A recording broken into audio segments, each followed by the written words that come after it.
What's up, everybody? This is Jeff from Special Set of Skills, and today we're going to be playing a new Let's Play. Actually, one of our first on the site, Postal 2. Now, we did Let's Plays before, but nothing too fantastical. But I've always, in the back of my mind, wanted to do Postal 2. It's not one of the best games out there, but it is pretty interesting, and it's pretty fun. So, it'll be somewhat of a short series. I would only expect maybe 10, 15 at the very most. But the thing you should know about Postal 2 is if you are, I guess, easily offended or have a weak stomach for any reason whatsoever, you should probably not be watching any of our videos, because, you know, we tend to be very uninhibited with our humor a lot of times.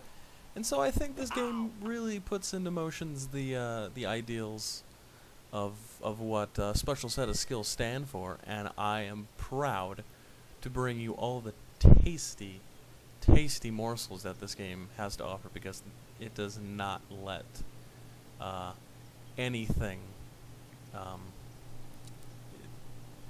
yeah, you know. So if you don't know what this game is about, it's not about much. Just a guy named the Postal Dude, and he hates his life, and he hates a lot of misanthropy going on.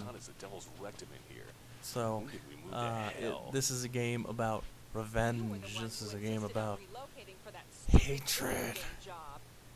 Yeah, well, crap doesn't by itself, you know. Why isn't the AC on?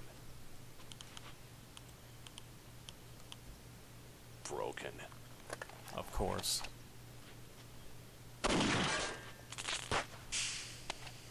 Now, a lot of the, I guess, subtle nuances, you could say, in this game. This is gonna be an interesting day. Well, no, maybe not, but at least a lot of people had not very kind words to say about this game. I was pretty hungover yesterday, but I think I remember where I work. Score some cash. Excellent. Ah, there it is. Pick up some milk. Now where is that? Here it is.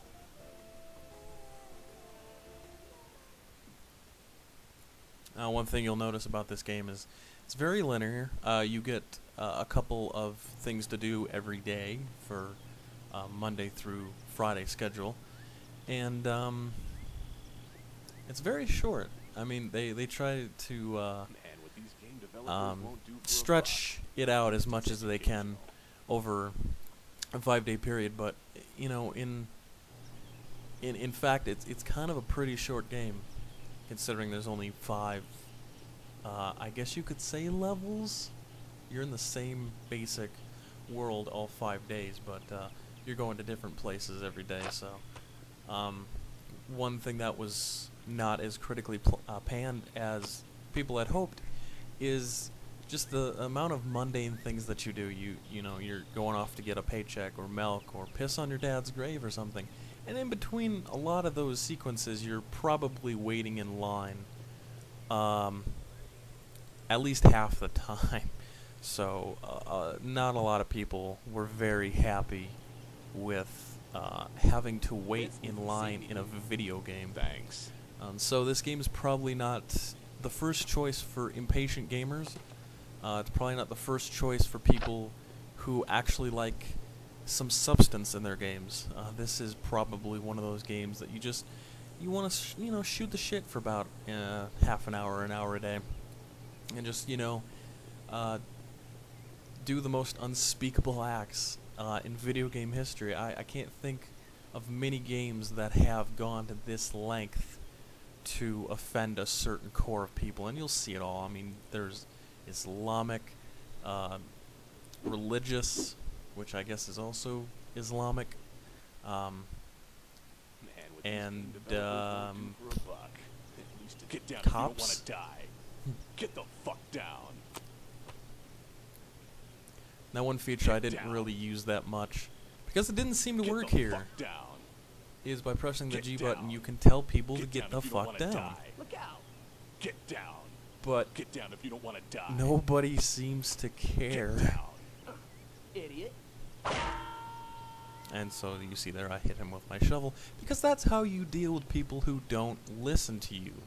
You hit them in the freaking skull.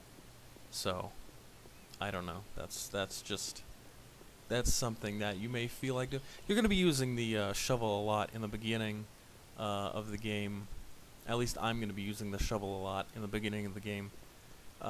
Because you get a lot of the better weapons near the end of the week. And some of them are not as effective. There's not a lot of ammo in this game, although between the assault rifle, the shotgun, the pistol, and the sniper rifle, you're really only using that maybe 50% of the time in your weapons. Other than that, you know, you have an RPG, you have grenades, you have a bull's head, which for some strange reason causes a virus or something to break out and makes people puke. Oh, and then one of my favorites, which I'm about to introduce here in a second, is pissing on people. Now, in what strange world would you ever consider pissing on people to be a weapon? But you can immobilize people. It causes them to puke and run away. And also, if you're ever on fire, just piss upwards and put yourself out. So it's actually quite helpful. But as you can see, not a lot's being done in this first episode, and for that reason, quite introductory. You know, just getting to know the area. Now, I had just gone through a transition there, and if you're playing on an old computer, that's probably going to take at least 5 full minutes to finish. So had I been playing this on an older computer, I probably would have just sped up or skipped those completely for you, because that is another reason why this didn't get any positive. I don't think it got any positive reviews, to be honest with you. I think this was probably considered to be one of the worst games ever made. It doesn't look very good, considering it came out less than 10 years ago. It tries to be funny, but I think it's pushing the envelope just for the sake of pushing envelopes. And so a lot of people probably won't find it as humorous as some people did. But it's got a light, you know. I'm trying to defend this game, and it's so hard to defend it because I really, it's hard to find endearing qualities about this game, but nonetheless, it's probably still one of my favorite games simply because of, I think, the freedom that, you know, you get stopped by cops and if you have weapons, and I'm using the term so loosely, but I think they actually allowed you to do a lot in this game, despite so much. I don't know. I really don't know how to describe it. If you haven't played it for yourself, it's really hard to describe. But well, coming up actually is going to be one of the first group, I guess you can say, of people that we're about to meet. That will hinder your progress. Obviously, from walking from point A to point B can't be this freaking easy, and so you'll either get protesters or Islamic extremists, or possibly a bunch of rednecks who would rather see you strung up. Just really sad because that's not far from Westboro. Ooh, I know. Hit how close to home, but next time we're gonna be doing stuff.